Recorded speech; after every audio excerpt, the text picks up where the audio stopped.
नानी बाबुहरू पहिले यो बेहुलाले डान्स गरेको भिडियो हेर म यसको फनी फनी कमेन्ट पढ्नेछौ यसको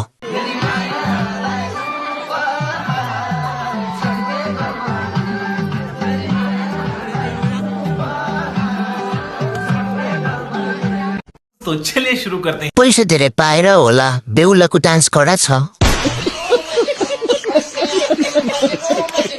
पैसा पाएको खुसियालीमा म बेहुला हुँ भन्ने पनि बिर्से जस्तो छ सोल्टीले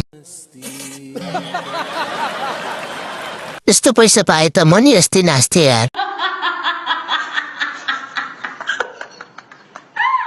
उपहार त पैसा पो छ कुन ठाउँमा यस्तो चलन हो म नि जान पर्यो विवाह गर्न